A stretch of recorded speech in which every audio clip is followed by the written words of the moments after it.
Keith, cool. enough about what we're talking about. I need to learn more about you. I feel that I have the same thing with that I have with Herman. When we're always involved with the races, we always trying to get the best of our cars, and we never start to talk. And before I start to ask you the basic questions, when you started and how you get involved with slot car racing, I'd like to say that I really appreciate what you've been doing in the past years for the hardbody racing, for the D3 Hardbody Racing series. It's my favorite. You know about that. You know that I really. Why is that? Because you have this scratch building, you have the space to innovate, you have those heavy chassis, you do brass stuff, you do soldering. That's something that I'm really good at, and I enjoy it. And I hope more people discover that, because I think this is the true slot car thing. You can build a car around the body. You can innovate. You can think about weight distribution. You can. And I've been doing this for how many years? I don't know. I think I started in 2015 or something. Probably 10 years with you already. And always when I have the opportunity, I jump on it. And when the track had no home, I went there and saved the track. That was my foot. No, we're not going to be out of hardbody racing. We're going to find a place for this one. Took a year to put it back together, but here we are. You did it, right? Carlos was there picking up a lot of work, guys. Yeah. Thanks a lot. But yeah, before you talk about you and where you started, I really want to be clear that I really appreciate the job you do.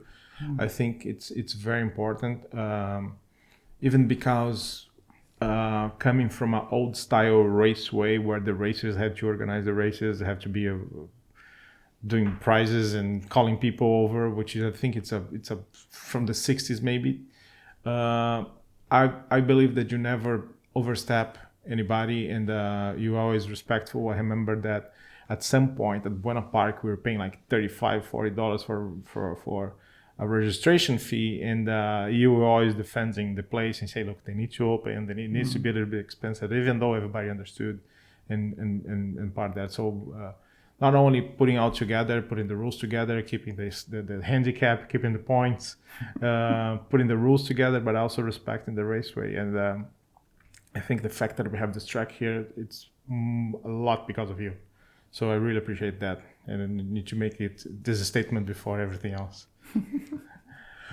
But have you been recording? You've been recording? Yeah, it's on the camera. Right from the very beginning? Okay. I sent you the clip. Oh, well, that's good. You can edit. No, I'm not going to edit.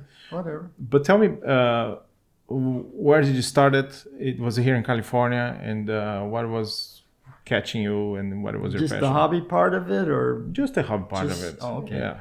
Okay. How young was Keith when he got his first slot car? Oh, actually, I wasn't what I consider real young. I was a teenager. I was actually a senior in high school, so I was, I think, probably 17 at the time. Anyway, and I was working at a McDonald's, okay, part time, right, just to make a few bucks. So, and I hadn't been working there very long, and one day one of the fellow employees approaches me, and he's got a slot car, okay? I knew what a slot car was, but not very much. My real hobby in the beginning was model airplanes, building model airplanes, the U-control planes, and later on I tried a little bit of hand launch glider, because one of the guys that I really enjoyed in those days was a national champion named Lee Hines. Okay, I heard about him. He was a multi-national champion, hand launch glider, both indoor and outdoor. And he became very famous for probably designing the most famous hand launch glider design, Sweepette. So anyway, so my real interest in the beginning was more model airplanes. And also Jack Garcia, who was on the Team Dynamic slot car team. Jack was really good in model airplane flying. He'd be in the national championship races all the time, flying for Dynamic. So anyway, again, I'm working at McDonald's. This fellow employee approaching me with a slot car. Where was it? Huh? Where was it? Here in Torrance? No, I grew up in Harbor City, Okay. which is next door to Lomita and just north of San Pedro, where you live. Yeah. And close to Torrance. Anyway, and it was, I think it was a Formula One car. So he approaches me and he shows me First time I'd ever seen a slot car in person. I mean, scratch built, hand built one.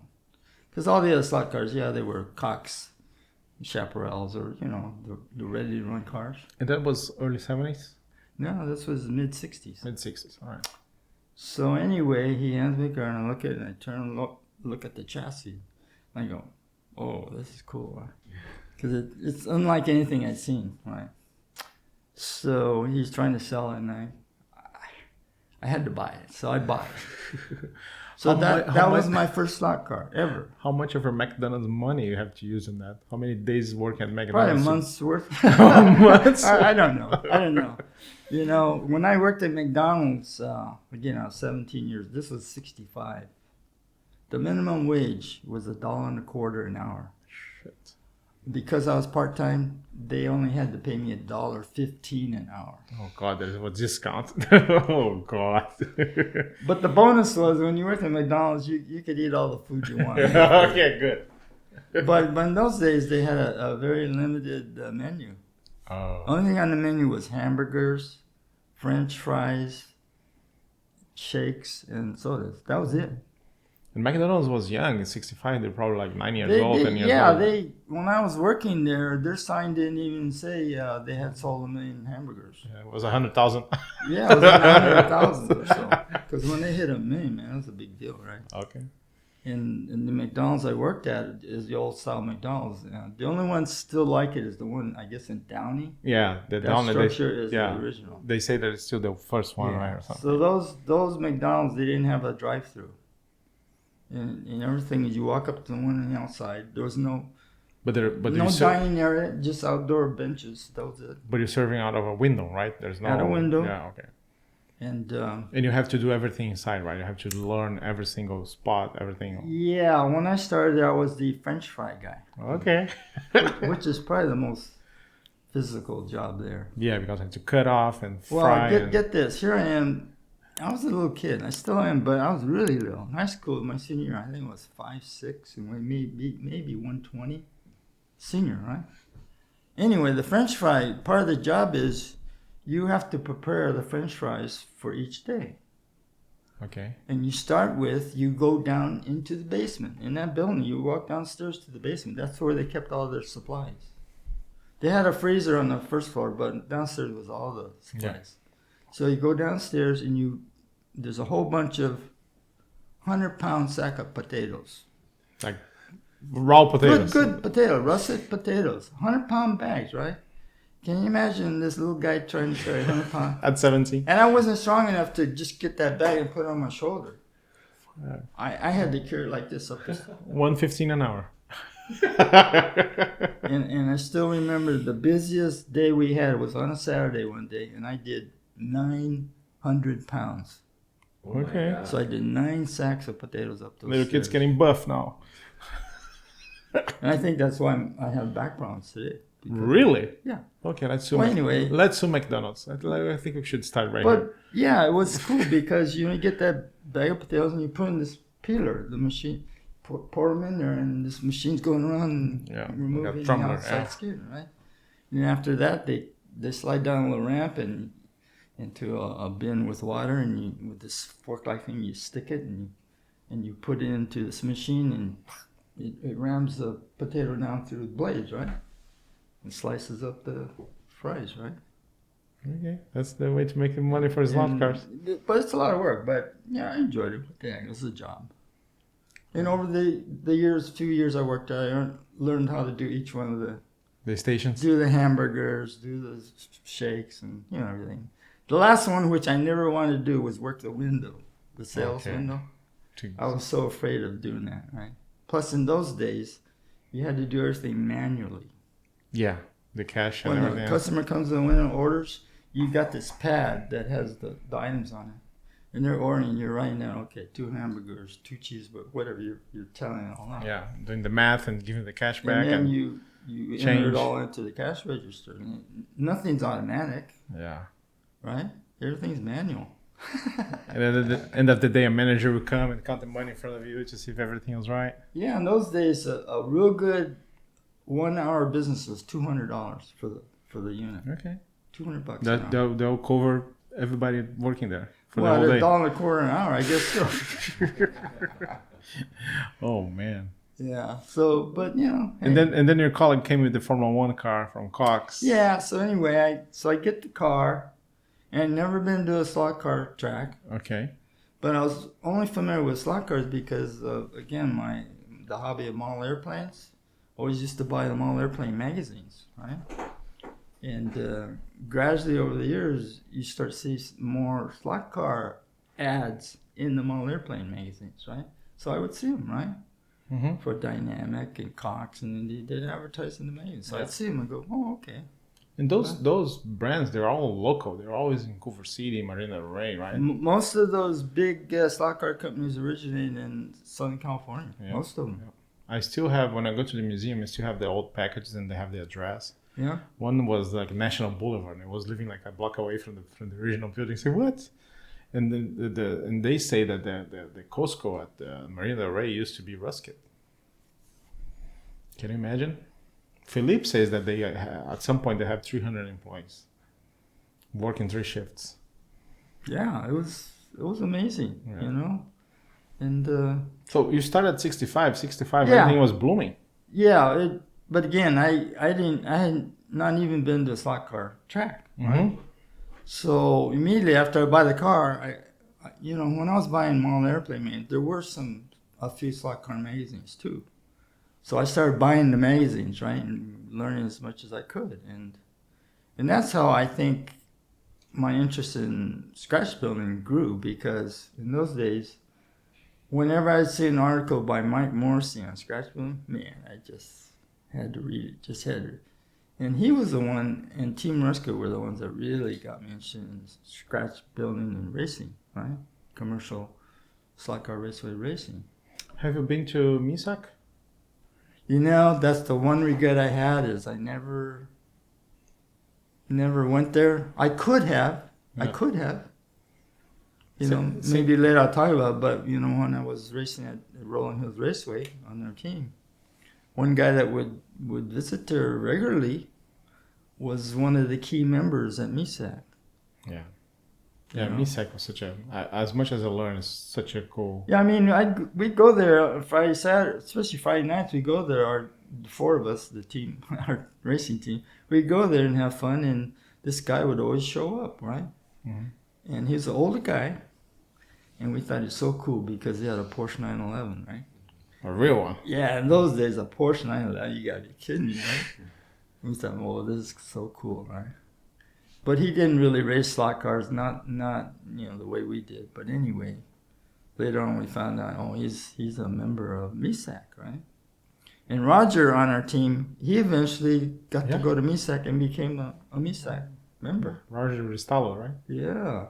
So that's the one thing I really regret. Have you been talking to Roger? Because he used to come to the Hardbody, right? I don't see him regularly anymore. You know, he's had his some health issues, and I tried to invite him over here. He doesn't want to. Yeah, he still loves the hobby, and I'm sure he would be racing with us if he could still do it. The way he used to. Yeah.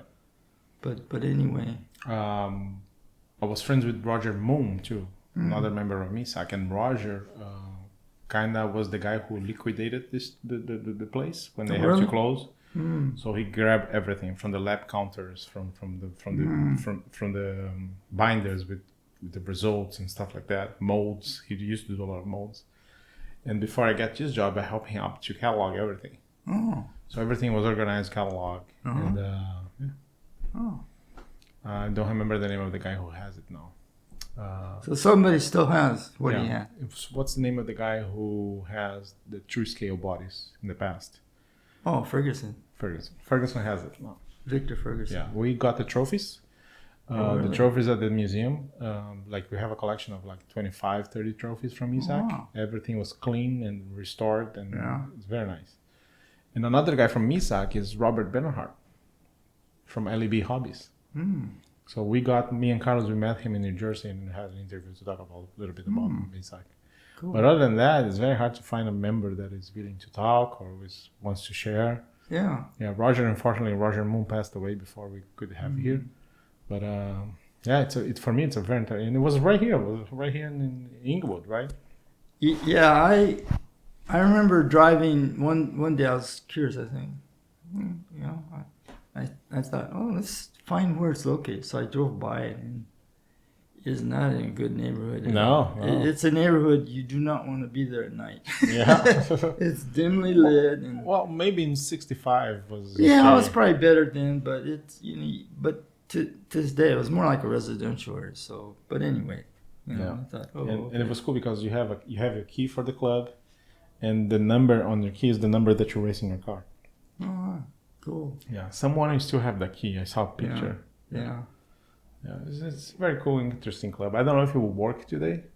Maybe we thinning down the number of raceways. Maybe we could have a club, and if you find 20 people who are really into it.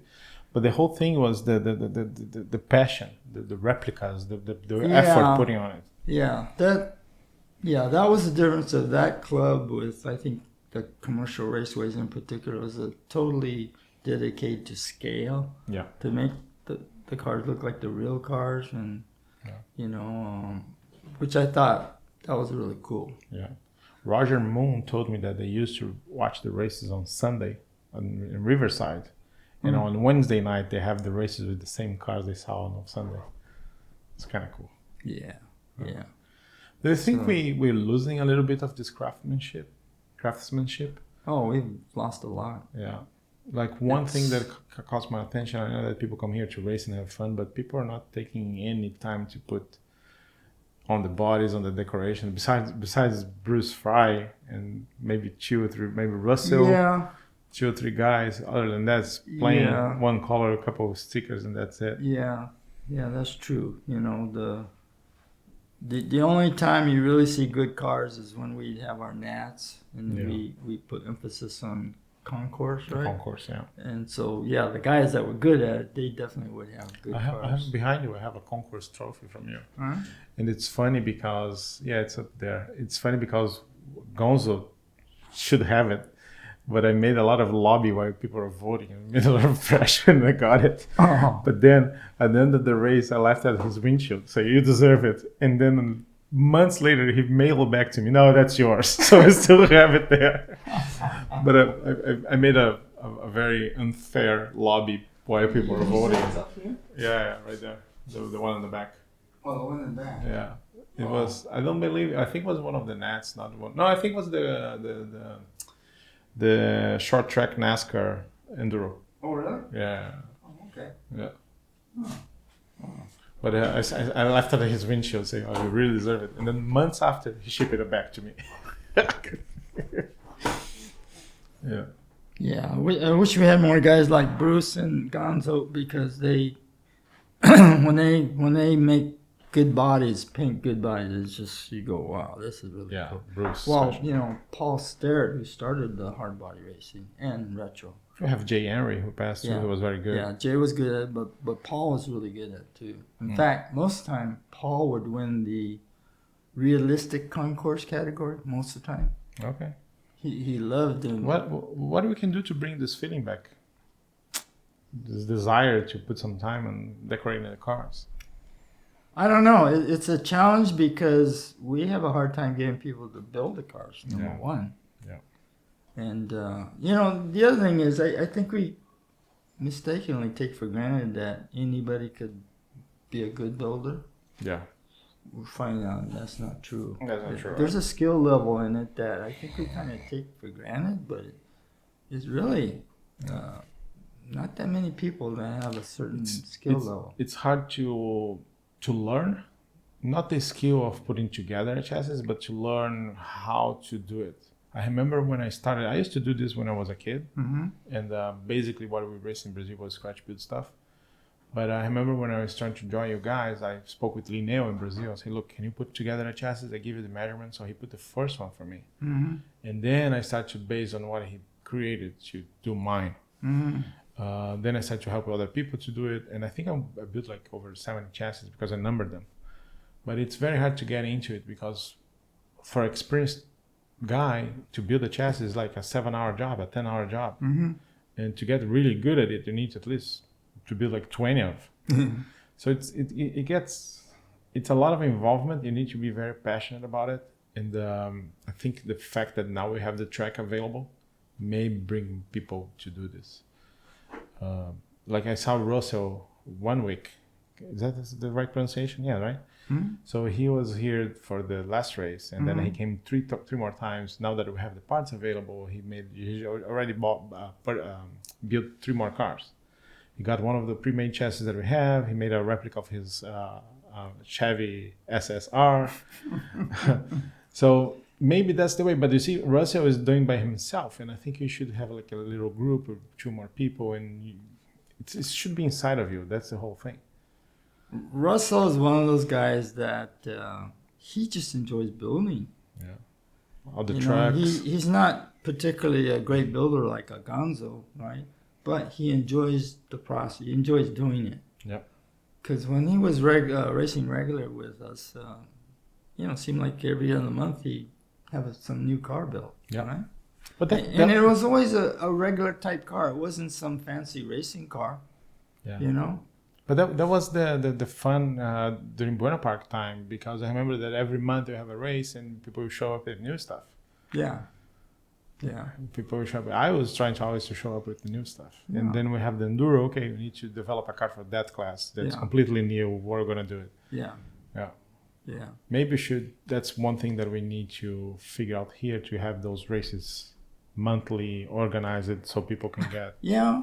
I think somehow put emphasis on having certain races scheduled in particular. I think that helps. Yeah. Yeah. Because I thought about, what can we do to get, put more emphasis on building not just building good cars, but nice looking cars. And, unfortunately, what it takes are people that enjoy the process. Yeah. You look at it like a Bruce Fry. And the things that he goes through to end up with the finished car. Russ Toy. What was that? Yeah. They go through a lot. It's not easy, and it's very time consuming. And you need to have a room. You have to have the space. And you have to have unlimited patience. You got to be very patient to do that kind of stuff. And I think that's where we lose a lot of people. Most people, myself included, are not very patient. Yeah. They like to just slap things together, right? Yeah.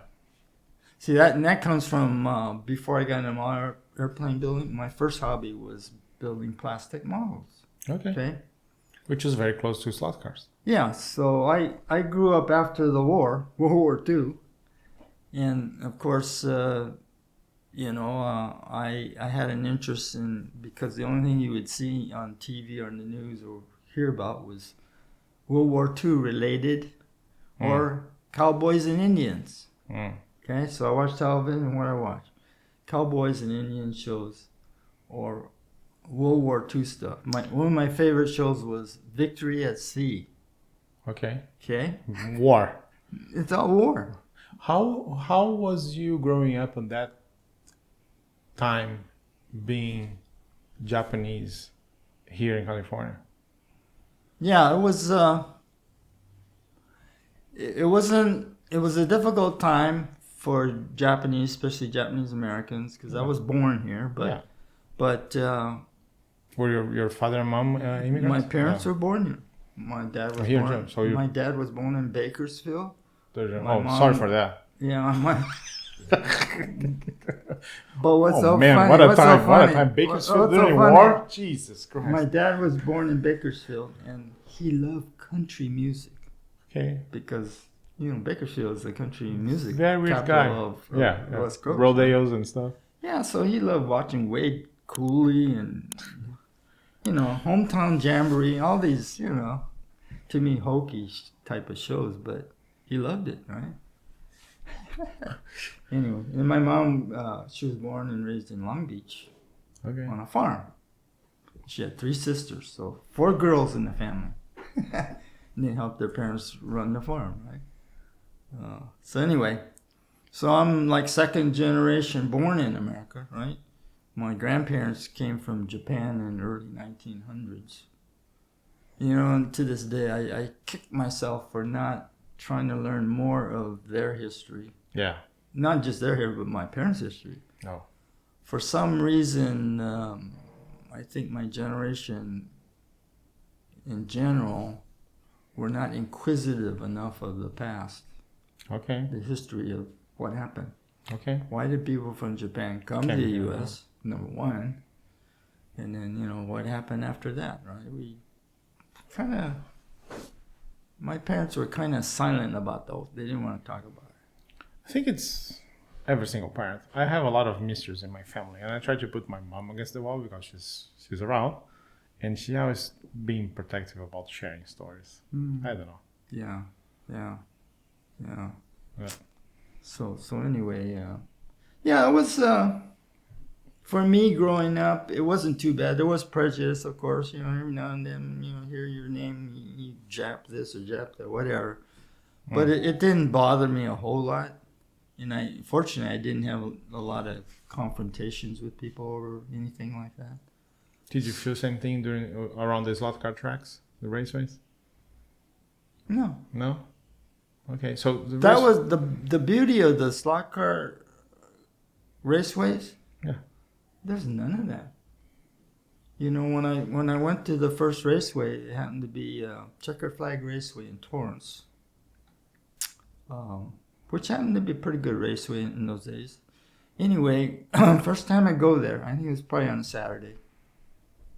And that raceway was located kind of like in a strip mall. It was the big parking lot, but the big parking lot was because there was a bowling alley there. So you had this big bowling alley, and then you had these shops on the side of it in the same parking lot, right?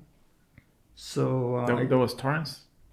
So I might know what it is. It's right catty corner from Del Amo Mall. Yeah, I know what it is. Yeah. The bowling alley is still there. No, No? I think they tore it down recently. Oh, okay. Just recently. I remember that it was a place like that you're describing. There was a camera store in the corner. Might have been. Okay. But anyway, so the first time I go there, I arrived in front of the the shop are dozens of kids' bikes. I mean, literally, just the whole front is just loaded with bikes. Little bikes, right? So I walk into the raceway, and the place is just packed with kids. I mean, just jam-packed with kids. And they're all waiting to get their time on the track, right? How much was the track time at that time? I don't recall. If you were in 125. Yeah, probably was 25 cents half an hour or so. I mean, it's super cheap, right? So anyway, I walk in there and I'm looking around and I'm just amazed at the place. The place is buzzing, right? And and then looking at what they had. And of course, I see the cool looking ready to run cars like Cox Chaparral or whatever they had in those days that were pretty good, right? And so I go, oh, this is pretty cool, right? Pretty cool. And then so I kept going back there, and eventually I started running my car on the track. The F1 that you got from your McDonald's car. That, and then right away after I got that car and I really got into the hobby, reading the Morrissey articles on how to build cars, or he would highlight his Team Ruskit cars, right? Right away I copied his cars, how they looked, right? By the articles. I tried to build the exact replica of his cars, right? In fact, where did you source the materials? Where did you have a soldering iron? Where did you find the brass? Yeah, you just learn those things, right? The first soldering I had, which was probably a terrible choice, was the gun. You remember the guns? Yeah, that was my soldering. Oh, the first car must be crap, Keith. Oh yeah. All my early stuff was not very good, but I gotta say it was probably better than average. Yeah. Because I cared about how the finished car looked. So, the old saying... So let me understand something. So at that point, 65, 66, you have plenty of raceways, plenty of models to be sold by the manufacturer, like kits that you can put together and have a slot car. But you also have a scene where people are scratch building stuff. Well, actually, in reality, there were very few kits. Okay. Very few. Almost everything you bought was a ready-to-run car. Almost everything, okay? And I think the reason scratch building caught on with Jim Russell and Ruskit was they saw a market for better cars, faster cars. Because Russell came from a sports car racing background, real racing, right? Yeah. So he was all about performance, right? And he saw the junk in those days that was being manufactured, designed and manufactured. And it was, the cars, the quality of the slot cars in those days was terrible from a design standpoint. And, well, manufacturing was kind of limited by the technology of the day. But designs were not good. Have you ever met Jim Russell? I never did meet him. He was driving around promoting Slotcar racing with the Daytona Cobra Coupe. Well, later on, a few years later, I was at a race at Checkered Flag Raceway in Arba Vita. I don't know what city that is, but anyway, I was there to practice for the race coming up. It was one of the Rod and Custom races. We're there practicing, and all of a sudden we hear this really loud noise outside. You know, obviously a car, but it's like a loud noise I never heard before. Nothing like it, right? I mean, much worse than a car running without its muffler. Much worse than that, right? So we hear this like, noisy little thing, right? And then we walk outside and you look, and it was a Cobra. Was that Cobra? I think it was that one that it was eventually sold to... Phil Spector. Yeah.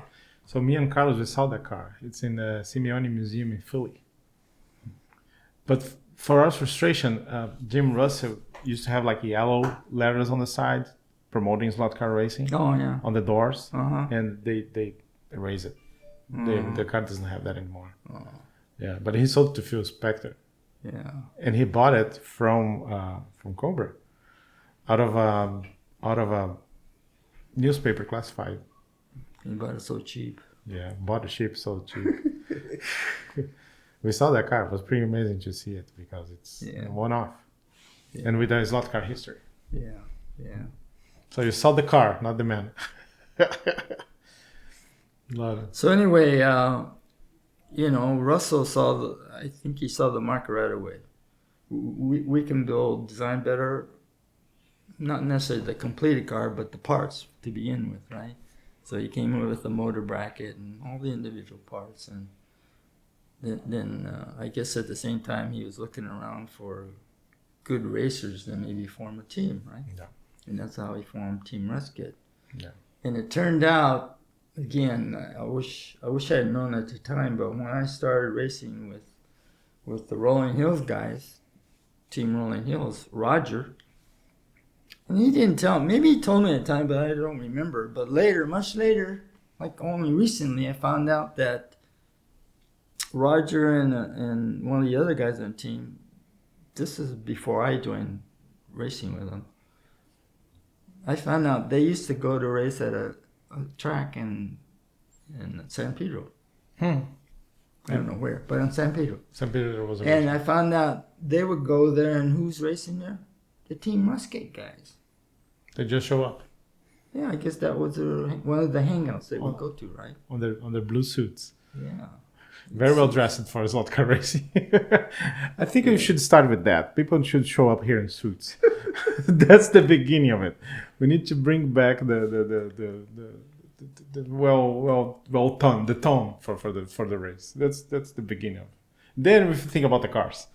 Everybody in a suit, nobody sweating, it's just racing. I think it would be better. So that was, you know, my first recollection of knowing what Ruskit was in Team Ruskit. So yeah, I bought all the parts and I tried to make a car look like one of Morrissey's cars, right? And I built, I think, a couple of sports cars in a Formula One.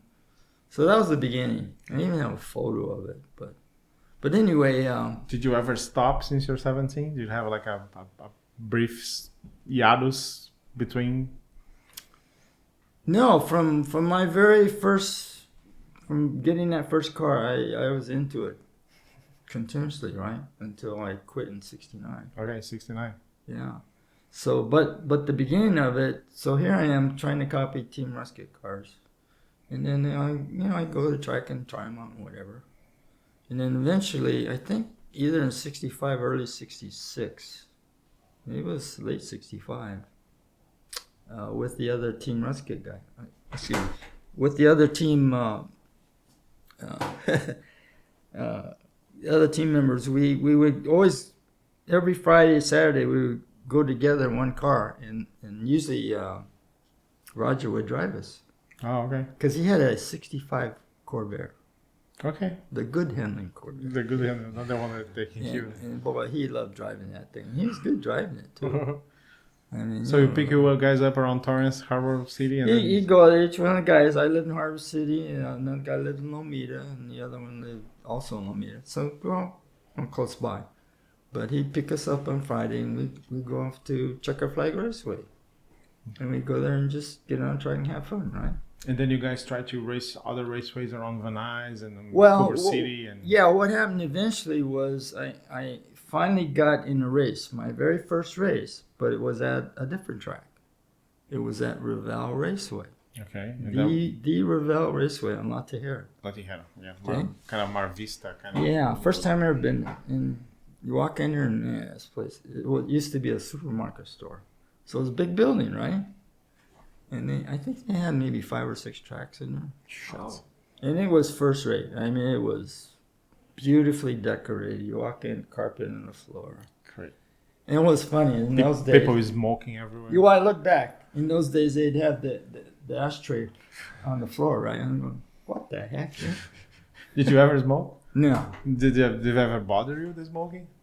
No, it's funny, but slot racers in general are probably the cleanest people around. Very few of them were alcoholics, and very few of them smoked cigarettes. Oh, come on, stop defending your friends. That's not true. No, you have a picture of John Sucres with a big cigarette, like racing while he's smoking. Sucres was the one that was a smoker. Okay. He was the only guy racing. He'd have a cigarette in his Yeah. mouth while he's racing, right? He was the only one like that. Oh, okay. So he was Stubbe and Schmid and Anderson, they never did that. Never did that. But the ashtrays was great because they're chrome. Yeah. Oh yeah, Put it on the ground, like it was good stuff. bolted to the ground and like beautiful stuff. Good stuff. Good stuff. Yeah. So anyway, getting back to going to Revel, first time down, just wow, And I entered a race. We knew they had racers, so I entered my first race. You won your first race? It was a Formula One race, so I'm racing my car, right?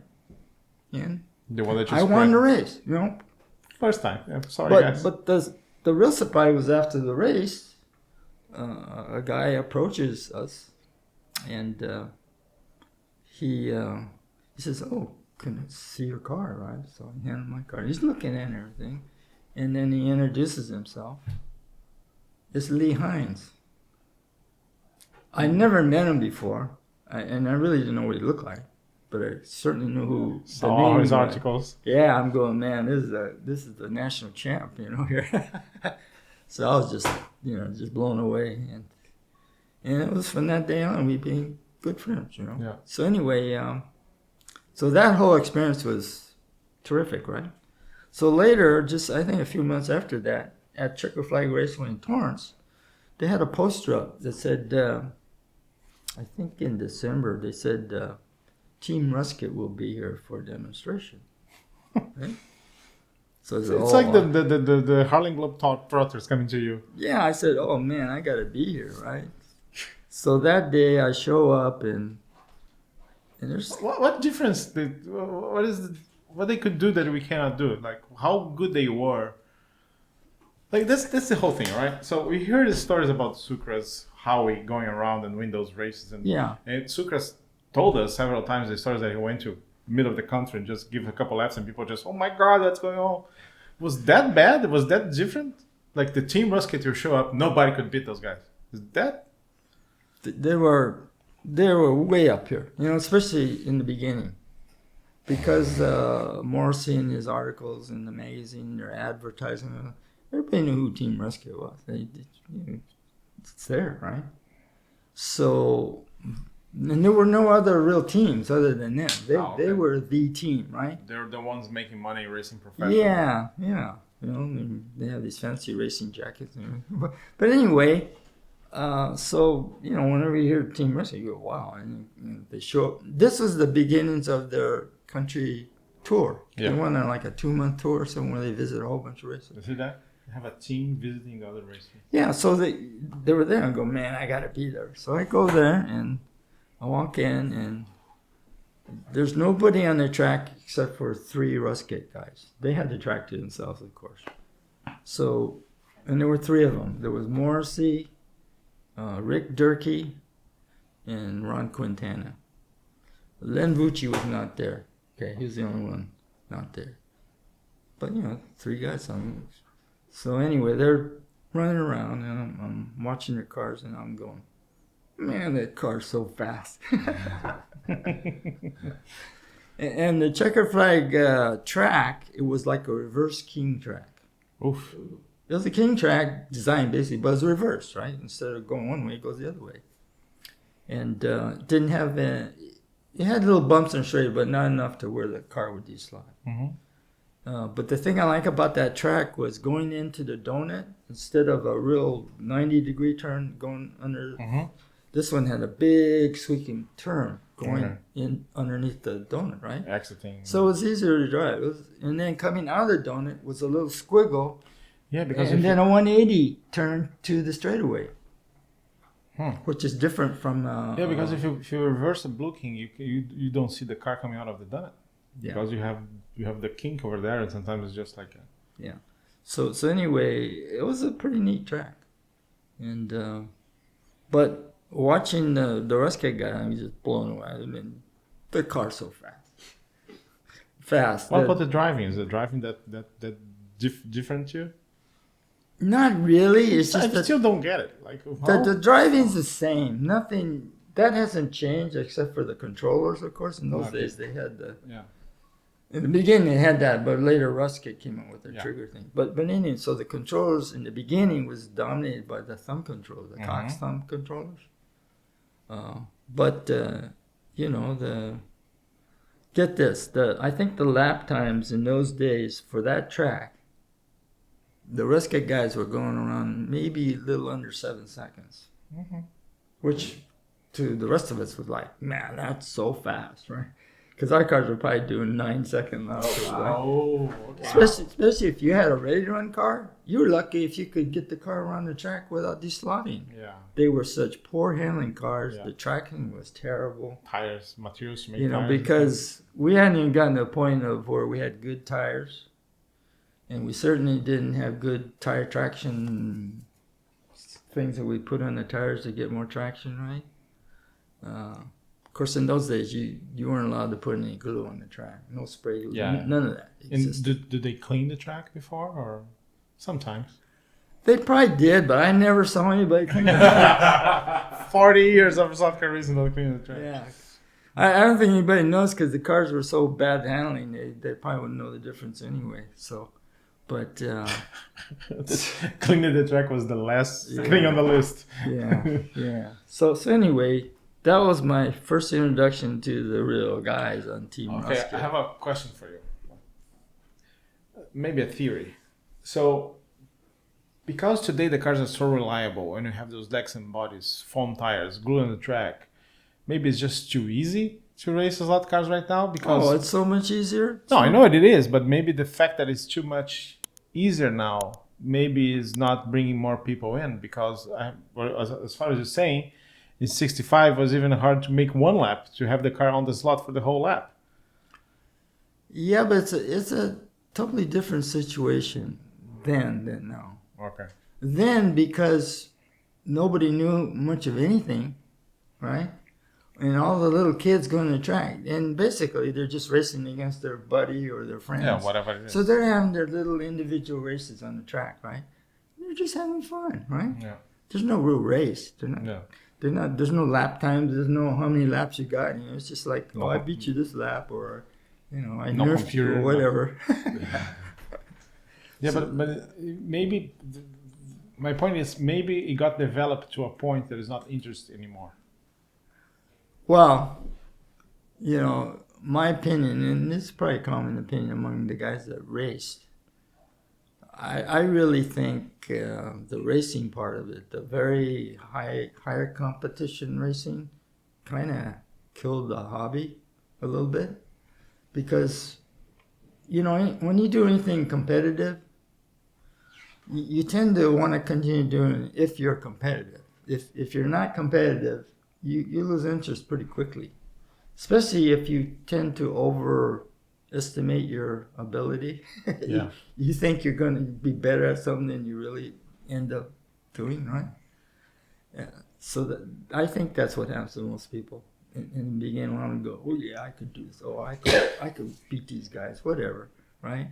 Until they get out there and they do, and they find out, oh, Yeah, it's not that hard. it's harder than I thought. And no, these guys are better than me. And, you know. So they get frustrated by their own You get frustrated. limitations. Yeah, you lose interest because if you're a competitive person and you can't compete, you lose interest. Well, we have cases here of people who came, buy a car, watch a race, and the next week he made his research online and he's coming to buy a truer, all the tools that I can, all the compound tires, and then you see the same guy getting interested for like 3-4 weeks and then he just disappears.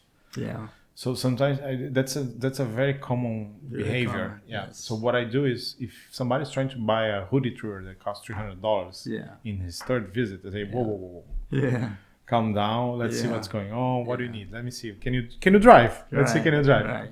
So it's very easy to people to get frustrated because they believe in themselves, in other experiences that they can be competitive. Yeah. And they want to invest, and they get frustrated. Oh yeah, sure. It's not easy. Like the group that we have here for the 132nd race we have like 4 or 5 people who can win a race. If something happens, it's just like something happens on that day. Same thing with Hardbody. We have like 5 or 6 top racers, and the other guys are just trying to get in. If they get a podium finish, miracle, right? Well, the other thing that makes it difficult today is the guys that are really good at it are usually guys that raced a long time ago. They're good racers, right? So when a newbie gets into it, they don't realize they're racing against guys that are really good, right? Yeah. Now in the beginnings of slot car racing in the '60s, you didn't run into those kind of people. There are nobody with experience. There wasn't nobody like that. Every raceway though had its local hot shots, right? Every raceway had 1, 2, 3 guys they're the fast guys, right? And you knew who they were, right? Yeah. And so it's different. Once you get into organized racing and then you go up against the good guys, you learn right away whether you're going to be able to compete with them or not. So if you're lucky enough to be good enough to compete with them, then you usually continue to do that. Yeah. Right? Yeah.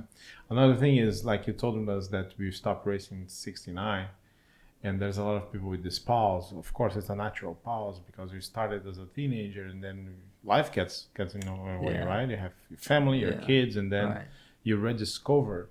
So I believe that was what happened with you because you have kids, you had a family, you have to get rid of the McDonald's job at some point.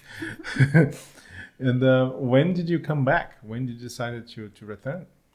So I quit early '69. That was because I was going to college. Well, I was going to junior college right after high school. And so most of my slot car years, the real active years, I was going to junior college. And then late, was it 68, I started going to Long Beach State. 4-year college, right? So anyway, I couldn't handle it. I mean, the amount of time going to school, then working part-time, so at least I have a little bit of money to spend on slot car racing. So I was a very poor racer, money-wise. I had little, if any, money. And then refurbishing gears. Yeah, and I wasn't a top-level racer, so I wasn't on any of the good teams that had access to all the good stuff, right? In those days, if you were one of the top racers, you didn't have access to the good stuff. That was only limited to a very few, right? So that made the good guys even better because they had better stuff. They had the best tires. If you didn't have good tires, there's no way you could compete. No way. That was the key. You had to have good tires. And of course, they all could build good chassis, or if they couldn't build, they would get one from another racer that did build good chassis, right?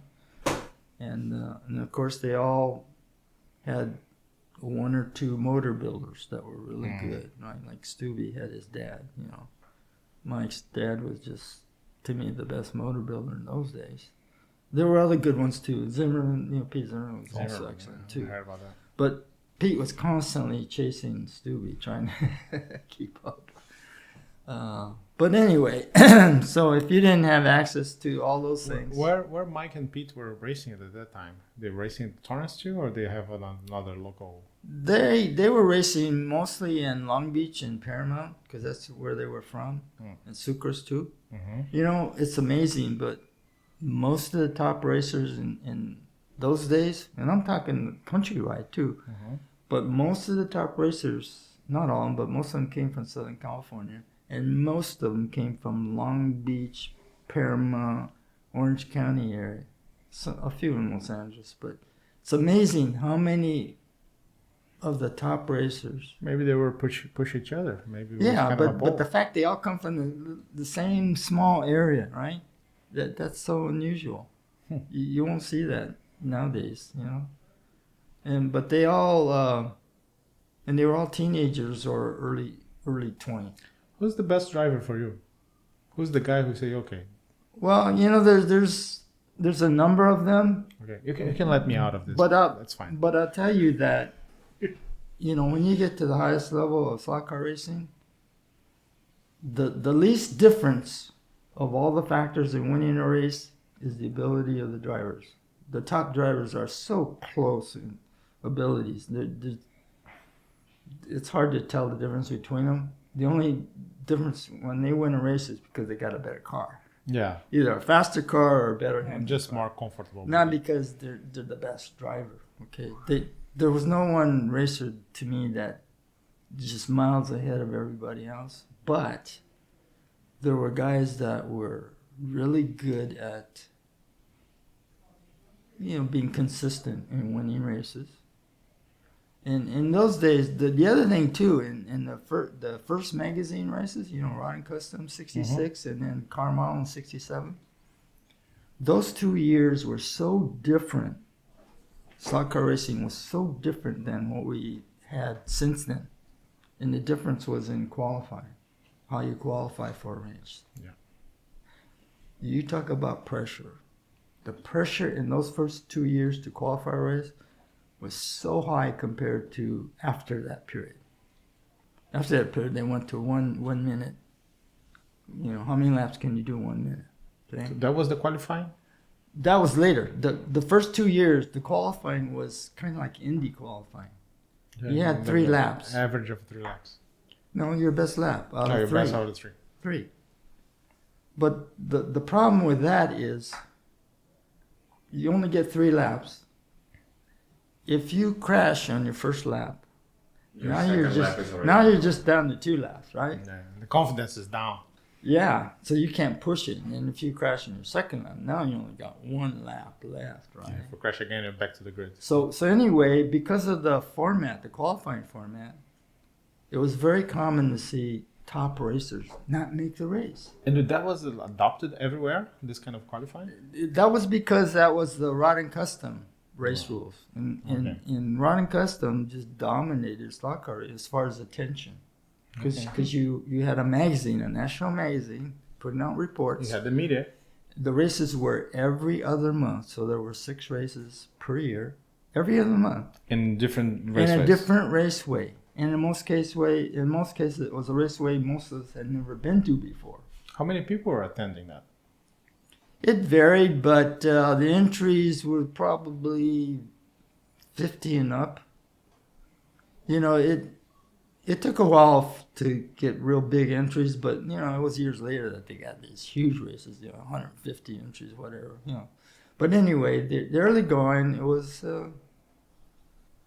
because early going, again, you're talking about scratch building.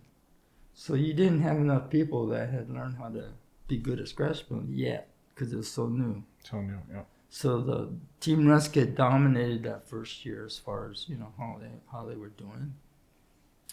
In fact, you know, this is one thing that... But was Team Ruskit with access to new parts and new developments? Well, they had all the parts that Ruskit was selling, right?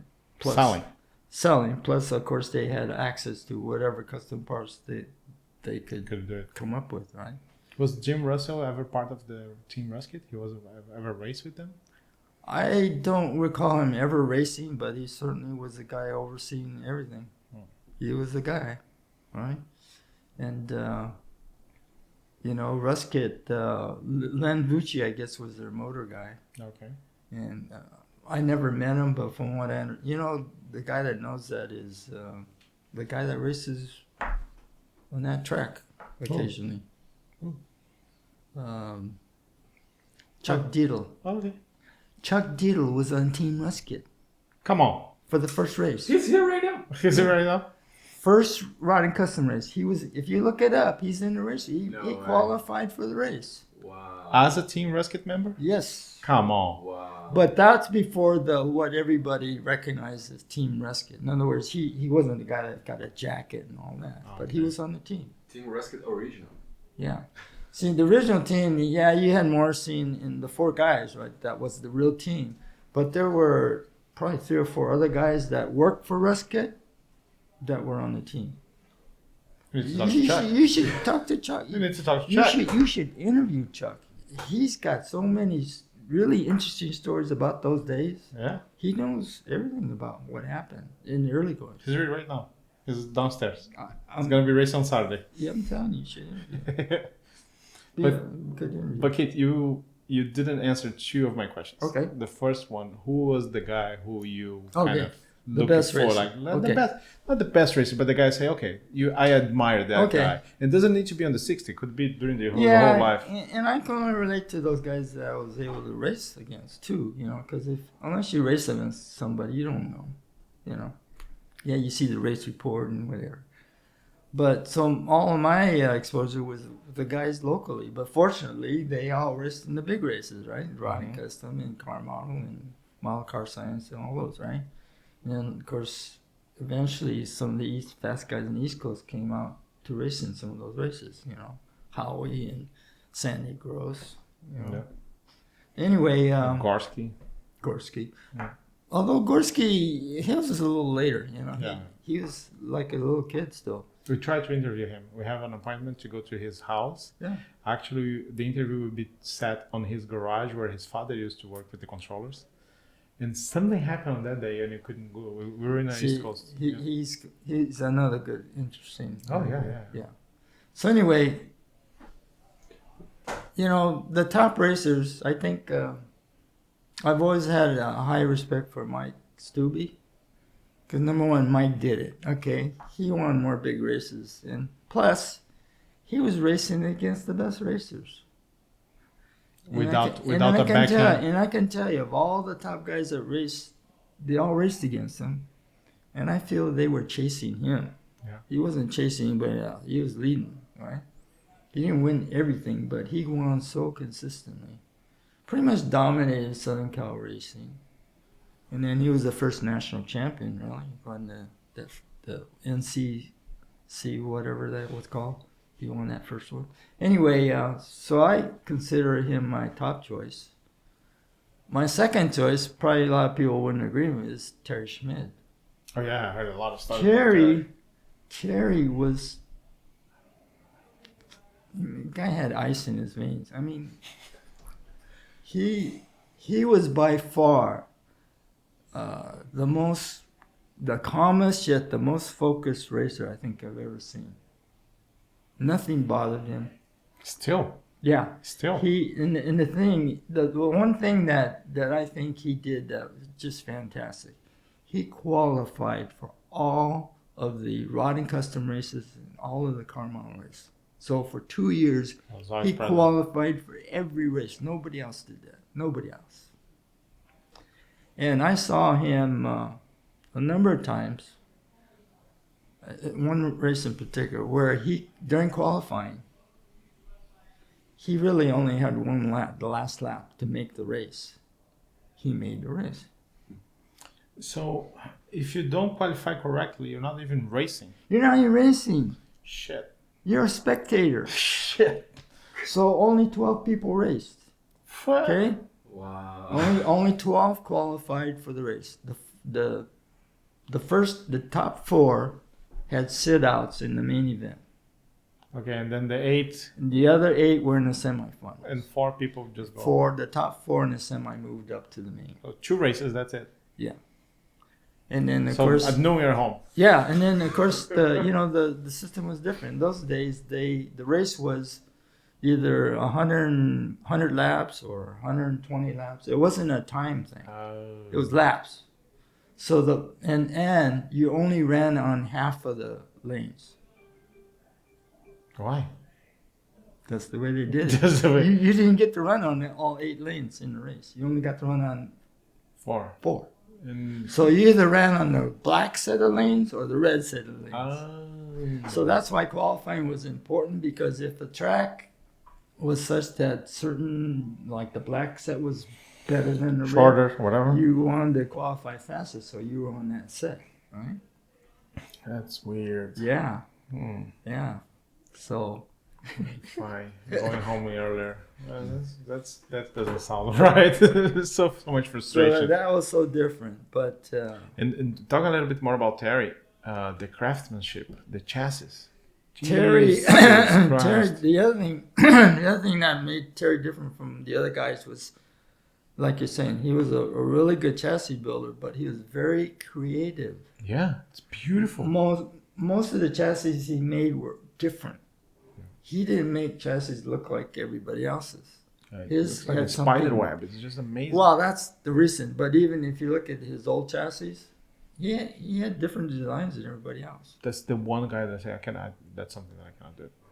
That's the one guy Yeah, that I cannot match. he very creative, very creative. The other thing about him, besides being a great racer, he didn't win that many races, but he always finished in the podium or near the He's top. always there. He's always getting points in every race. So that's why the first 2 years he was the champ. He was the Ryan Custom champ. He aced out Morrissey in the very last race of that first season. Going in the last race, Morrissey was leading. He had the points. He was the points leader. When I come back. And the last race was at Rolling Hills. Yeah, we need to bring Terry here. I'm not very close to him. I probably spoke with him a couple times during the times that I raced at Buena Park. Mm-hmm. I didn't see him ever race at Piranha. I don't think he goes there. No. No, right? No. No, yeah. Yeah. So he probably ended up his second career back in 2021, maybe, because after that Buena Park wasn't in good health too. Yeah.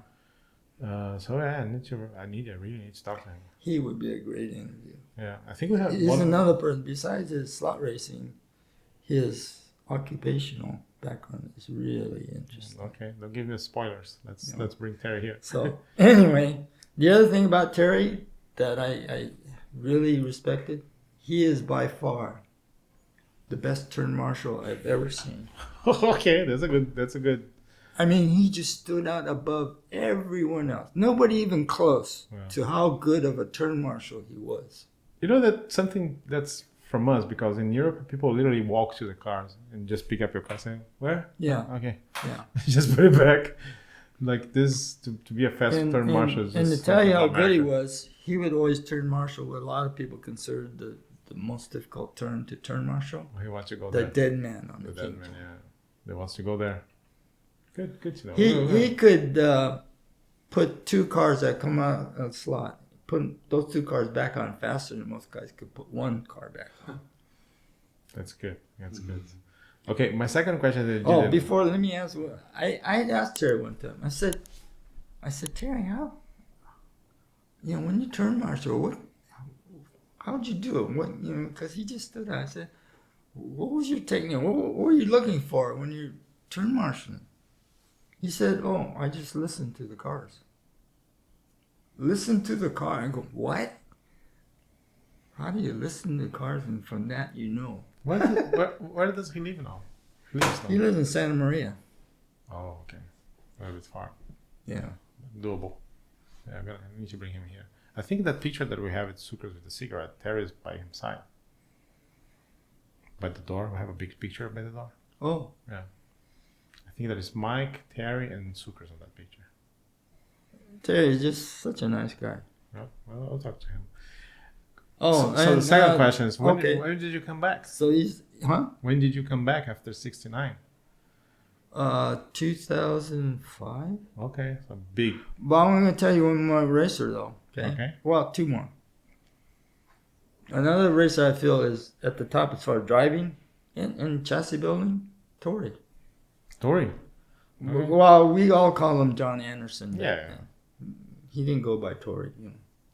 So, I guess he'd come from Sweden, so he wanted to be. Nobody would know Tori. What kind of name is that, right? He has a crazy story with Brian Warmack going in a boat to watch the Monaco Grand Prix. Yeah. In a banana boat. they ate banana for months. Yeah. Crazy. Yeah, John was here. As I told you, like I was expecting that he would become a regular, so I can invite him over. But I gotta call him up. Yeah, we need to have this kind of conversations documented so you guys can share stuff. Yeah, I was very impressed with Tori in those days. Kind of like Terry, very quiet, hardly talk. Probably because he's from Sweden, so maybe a language thing. But anyway, but as far as driving, he was as good as anybody. Yeah.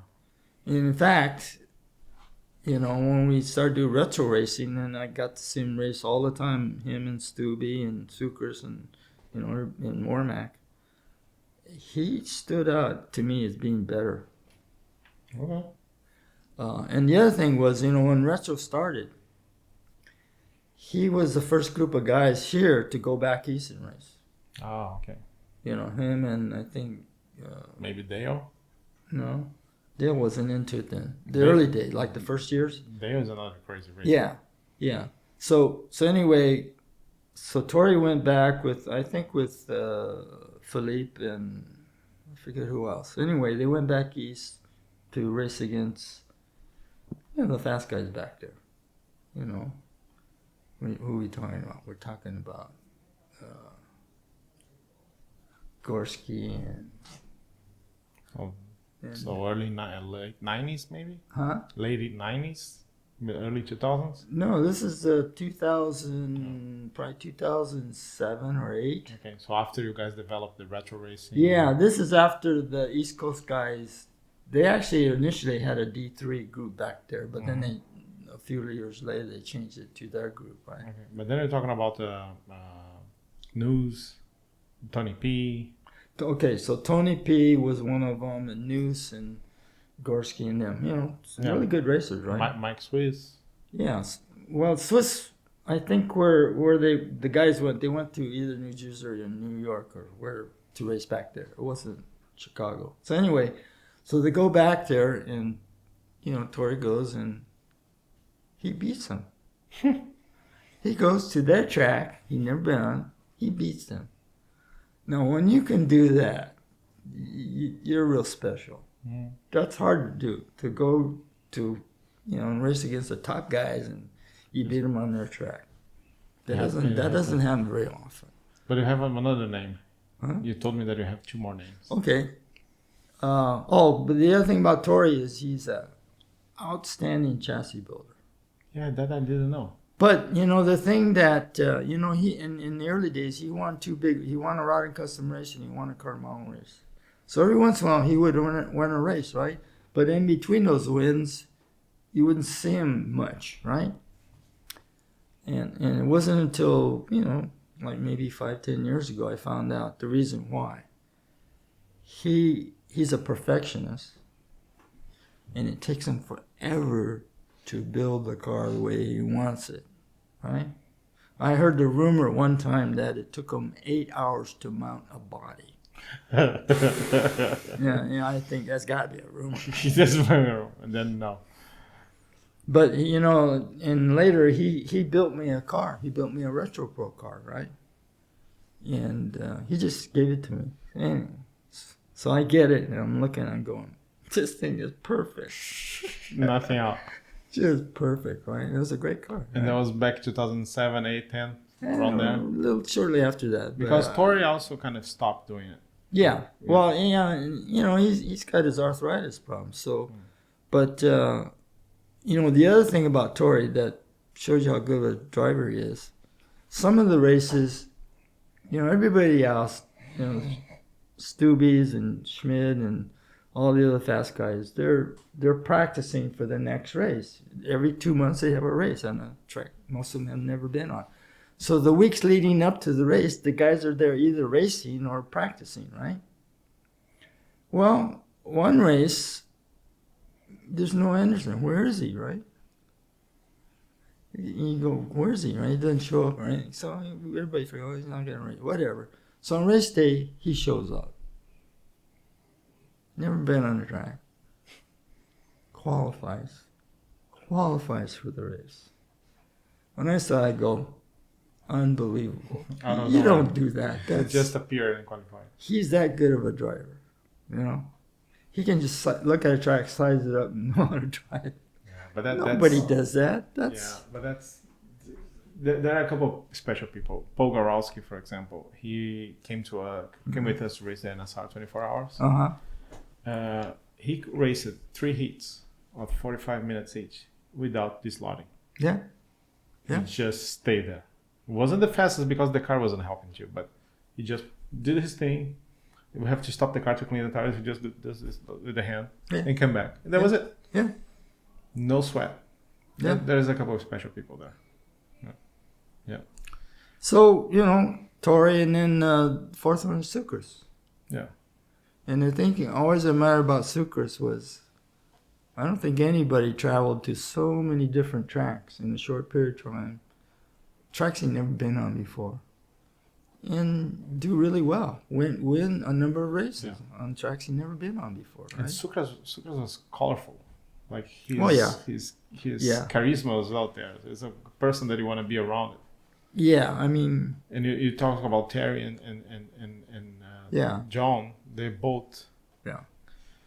Yeah, John was just all around a very interesting person. Excellent racer. Could build chassis left and right, no problems. Excellent storyteller too. Yeah. And I don't think anybody can tell more stories, crazy ones, than Sucres. So.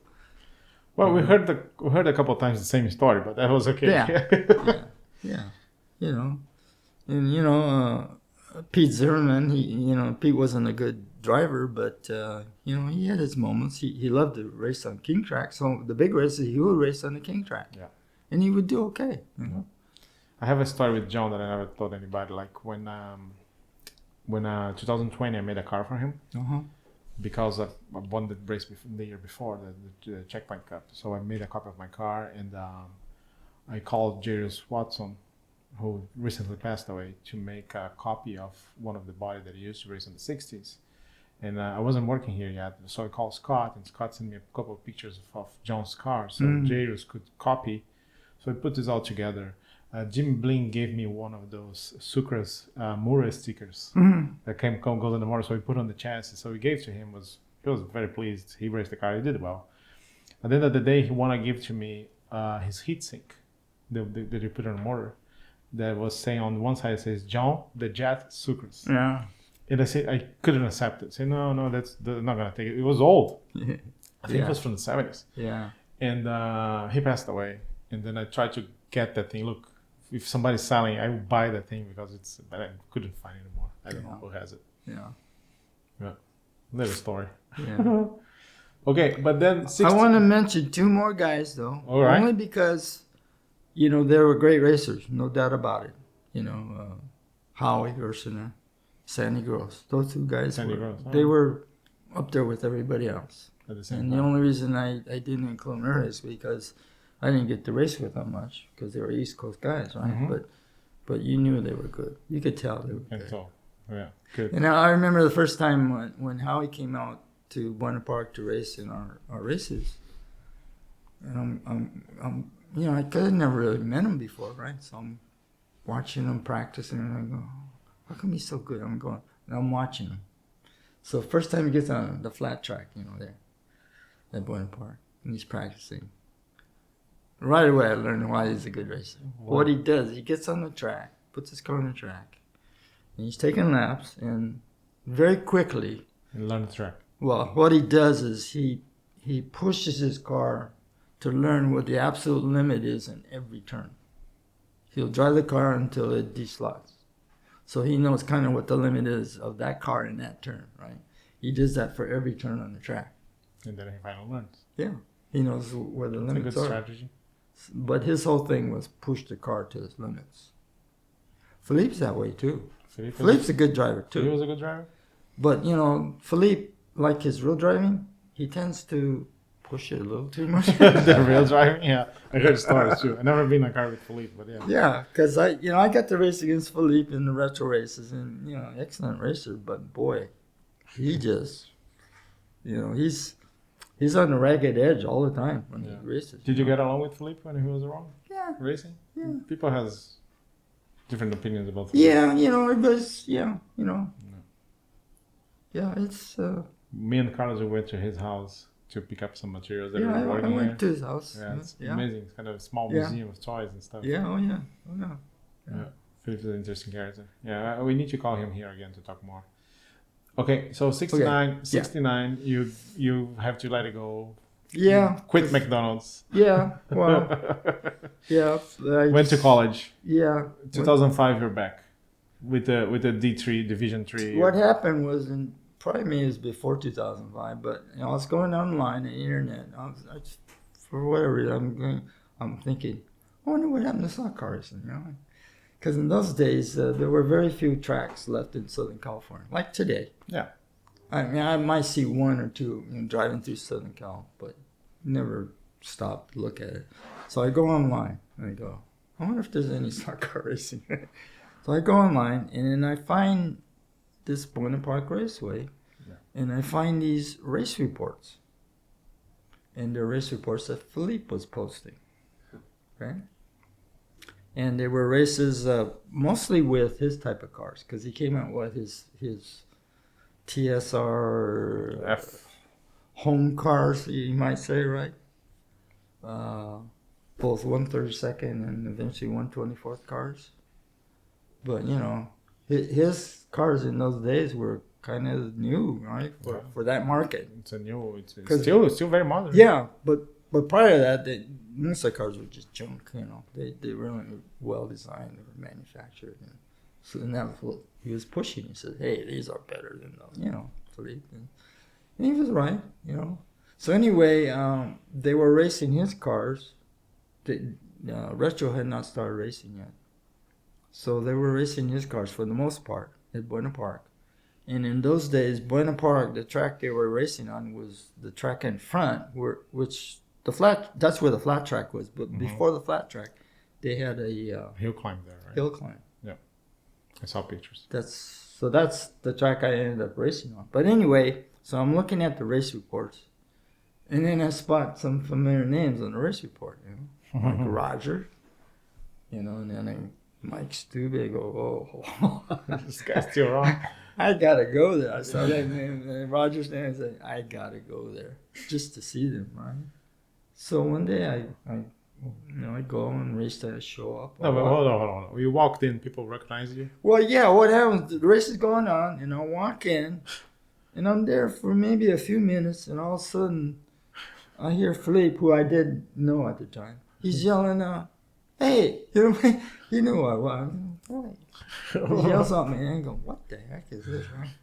So, 35 years later. yeah, so anyway, so I met Philippe, but anyway, Roger's there, so I was, you know, happy to see him, and there's Stubby racing. I'm going, wow, this is fantastic. So that's when I got interested in slot cars again. But they were racing Philippe's TSR cars, right? Yeah. So that was my first cars. Okay. I bought a 132nd car and a 124, and that's when I went to his house to get the car. And Buena Park was at the same location? Yeah, of course. Yeah. No. Yeah, so... Because Buena Park has a rich story, too. Like, they did that was the third location, right? Yeah, and I never went to the previous location. Yeah, and they've been around since the 70s, I think. Mm. Yeah. Yeah. You need to dig a little bit at Buena Park. Yeah, so anyway, so that was my, reintroduction to slot cars, and shortly after that, and that's when I met Paul Stewart. Oh, yeah. Paul was racing. And shortly after that is when Paul and and Mike got together and formed Retro Racing. And then you guys divided into hard bodies and... Yeah, so, and I give all the credit to Paul, because if it wasn't for him, I don't think Retro would have ever happened. Because he was the one at Buena Park that was telling the guys, hey, let's scratch build, let's whatever, right? But this is before Retro started. And nobody was interested. Yeah. Those are Okay. good, those were good years for Buena Park. They have the Yeah. the rolls there, the wing rolls there with the Oh yeah, looking. yeah, they were doing great. So anyway, when Paul met his idol, Mike Stubbe, because Paul, when he was a little 14-year-old up in Sacramento there, racing at Hagenwood Raceway, he wanted so badly to come to Southern California racing against Stubbe and Sucres and all those guys, but he was 14 years old. He had no way of getting down to Southern Cal, right? So he missed out on that. So years later, when he meets his idol at Buena Park Racing, it all happened. He had a talk with Mike about, hey, I always wanted to do scratch wood. And Mike got interested, right? And they formed D3 Retro Racing. That's how it all started. Very cool. 20 years ago, said that. A little bit more. Yeah. So anyway. But at some point, you guys have an argument, and you. Well, but what happened was because Mike got involved. That's what got it going. Okay. Paul couldn't do it on his own. But as soon as you hear the name Mike Stubbe, suddenly everybody goes, oh, And so all the older guys that knew who Stubbe was, they all suddenly were interested. Like Sucres. Well, and Sucres not immediately. He wasn't involved with it yet. He was still doing his HO stuff. Right? Yeah, facts. Yeah. So anyway, but then Warmack got involved. And then shortly after that, Warmack came out with his kit. The Warmack kit, right?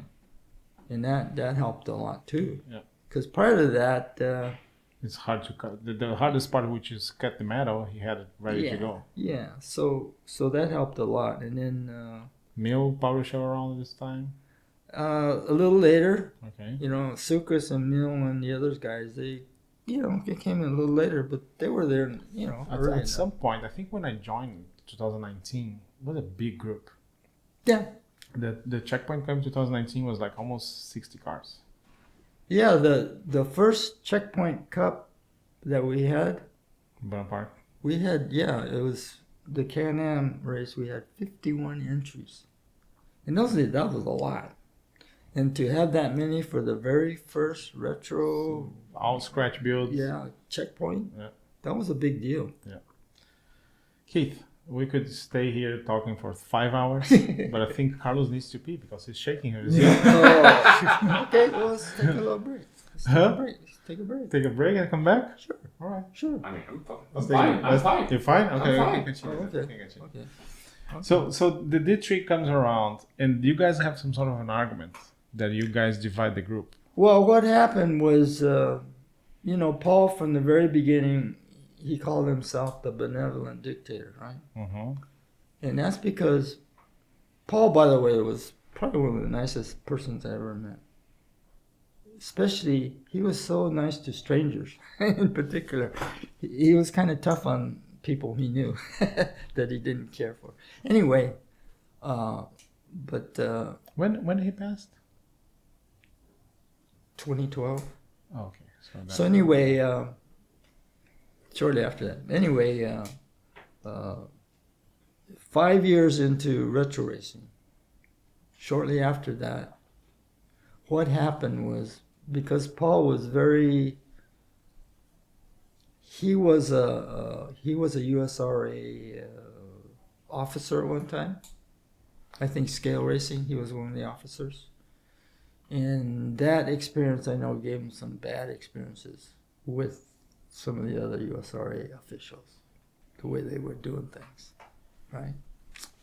So when he started D3, he didn't want any of that stuff to happen to D3. He wanted everything to be done the right way, clean, and everything above board, whatever.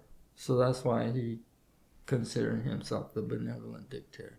It's going to be my way or forget it, right? Kind of worked. And it worked. I thought it worked very well. Yeah. But what happened is anytime you get a bunch of racers together, especially very competitive racers, they're always looking for an edge to win, right? They always want to go faster, and they always want to win regardless of what it takes to win, right? And so what happened in the early years of D3 retro racing, we ran into motor problems, reliability problems with motors. So what happened in the early going was Philippe, because of the motor issue, volunteered, talked to Paul and said, hey, I'll help D3 out by ordering 5,000 motors. a whole bunch of motors. Yeah. And these motors are going to be good, they're going to be reliable, and whatever. Yeah. But he said, I'll do it. He's telling Paul, I'll do it. But that means D3 has to make this motor the motor of choice. You can't be using a Pro Slot or anything else. Fair enough. So that's what happened. So and then you guys changed to the FK can that we have now. Well, from the very beginning, that's what they went with. When D3 first started, and Dennis Sampson was a part of making the rules because of his background. He's here right now. Yeah. Dennis Sampson is here right now too. Yeah. So anyway. Let's bring everybody. So anyway, Paul and Mike, I think Mike in particular, agreed that let's make it inline only. Mm-hmm. They didn't want to make it complicated, so inline motor only, right? Yeah. And then I like the rules on the tires that you can. You need a higher tire for the Can-Am, and you can use it with the Formula 1. So the other difference was we want to do scratch building like we did in the '60s. Same materials, same equipment, basically, right? Because in those days there was no laser machine, so none of that. So you build everything the old-fashioned way, right? Which was fun. And so the other thing was they changed the rules. So they said, well, we can't use the same rules that we use for Rod and Custom and Car Model and the early racing because they felt those rules would make it too difficult for the average person to build a good handling car. Because, the rules for those early races, it made it extremely difficult to make a good handling car. Because the entire chassis had to have a 16th inch clearance. The whole chassis. Yeah. Okay? And then you had narrow tires in the rear. And you had foam tires that weren't the best in the world. So you had a lot of things working against you in those days. Yeah. And then you had a 16D motor, which we thought was a small motor back then, but compared to a Falcon motor, Falcon motor is so low profile and lightweight and everything. So who came first, Falcon or Philippe with his TSRF? Philippe. With the Falcon. The Falcon was available, but very few guys were using it, especially when Philippe came out with his TSR motor. And that motor, to me, to this day, has still been the most reliable, consistent performing motor. But for us, the hardbody turns the other way around, right? Yeah, well, when the retro guys race on that track, they still prefer the TSR motor because of the torque. Because that motor has very little timing compared to a Falcon motor. I remember it was when I got around, it was very hard to find. And there's a story here. I don't think I should tell, but I can tell partially. So I came to the Electrical Dreams. I was just a client, and I spoke with the guy who was front desk. Do you have those motor? I didn't see on the website, and say, well, I have a bag here, and everybody was looking for it. Now I know that Brian has a couple, and he brings a bag, but I cannot sell to you because it's sold already. I said, we have a bag of it. Can I choose two? So I picked up two, gave back to him. Tried to buy more a couple of weeks later. He didn't have the bag anymore. And a year later, I came to work here and said, first thing, I'm going to find that bag of motors. So I just searched the whole warehouse. Couldn't find it. Don't know who bought a bag of those motors. Don't know. But I got two of those. I have my suspicions. I know where they ended up. Might have been a side deal because those are never sold on the website. But anyway, those are precious by the day. Yeah. So 2000. So you haven't spoke to me about the argument that you guys have You're still skipping my question. Yeah. At some point, you guys have an argument, and you Well- decided to create your own series. No, what happened was, you're talking about Hardbody? Yeah. Hardbody was created by Paul Serre. Okay. Was still. Oh, he created about a year after Retro started. Okay. So you race in 3 classes: the hard bodies, the Can-Ams, and the Formula Ones. Well, yeah, as far as classes for Retro, yeah, they developed their own. You know, Can-Am, F1. Later on, Retro. we had coupes. Coupes. Yeah. We Those are had, fun. yeah. So that was for Retro. Okay. Right? And the hard body was part of it. Hardbody started about a year after that, Mm-hmm. around 2007, 2008. You're crazy as racing. Oh, hard bodies on the looking. that's a whole new other story that's so interesting and fun, because we had the first hardbody race. They were racing hardbodies at Buena Park, right? Okay. Prior to D3 Hardbody Racing. Okay. But they were racing 36D cars. Yes, the NASCARs with the inline Yeah. motor. Yeah. Yeah, and you know, the guys were having fun, but Okay. but most of the guys racing those weren't the guys that end up racing D3 Hardbody. It's a whole different group. So anyway, so that was going on. But then in 2007, Starrett, who was supporting the wing car racing guys, because Paul, he probably supported the wing guys more than anybody. Paul did not race wing cars, but he would glue for them, for the top guys, and he would race report, and you know, he was always there. Help out to organize. Help yeah. clean your track. He's always there, right? And then eventually, when I started doing the reports, when I took over the race reporting for Philippe, for the Retro, and I started doing race reports, then you know, I start to know Paul more, and then I tag along with him to a wing race, and before you know, I'm doing wing car reports. So you didn't have much time with Paul, because if you got along with him around 2007, 8, and he passed in 2012. Yeah, that was unfortunate, because again, you know, without Paul, we wouldn't be having all the races that we're having now. So, but anyway, so in 2007, because Paul was racing with the wing car guys, and in those days, that was a fun group of wing car guys. Really, really good group of guys, you know. And Rick Salvino was one of them. Rick Salvino, yeah. In fact, he was, to me, the key wing car guy. He was promoting like crazy. Sam Rackham was probably on that. Sam group, was with it, and you know, which is another guy that I need to bring here. yeah, I mean, you know, just a good bunch of guys, you know, and good racers too.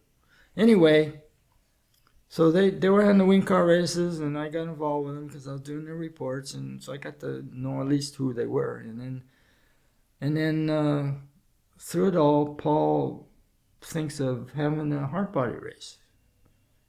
It's going to be, of all things, on the King track. Yeah, I heard about that. But it was going to be a 36D race, Okay, right? little small, little. So, but it had 2 classes. We had a stock 36D NASCAR class, and then we had a modified class, okay?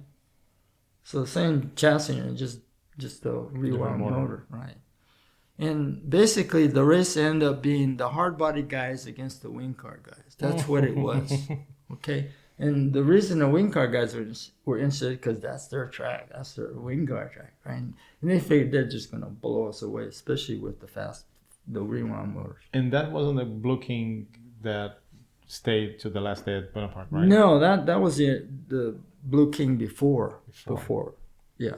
So anyway, and I've got the race report online, you know, I don't know if you ever seen it. Anyway, we had quite a few entries, right? Probably like 24 entries. And so it was a fun race, but you know, the wing car guys are kind of like, we're gonna, you know, kill you guys, right? and we're going like, we'll see, right? And so we're thinking in the back of our minds that yeah, they can drive the wing cars, but hardbody cars, man, you really got to drive them. So it's literally a challenge. People, they know the track, but they don't know my cars. Yeah. We don't know the track, but we know. Suddenly they're going to be driving this heavy car that doesn't handle good. Who won the race? So anyway, Starrett wins the race, and I think Stubby was right there with him, and Tori. But anyway, what happened was,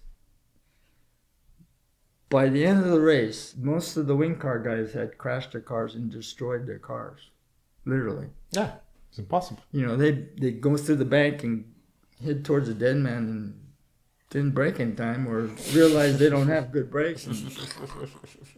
Hard bodies on the king track. You guys are Yeah, crazy. so most of them, the cars were destroyed, you know. And so by the end of the race, the only guys left were the hard body guys because they knew better, right? So Just the report left. yeah, Take pictures so, before the race.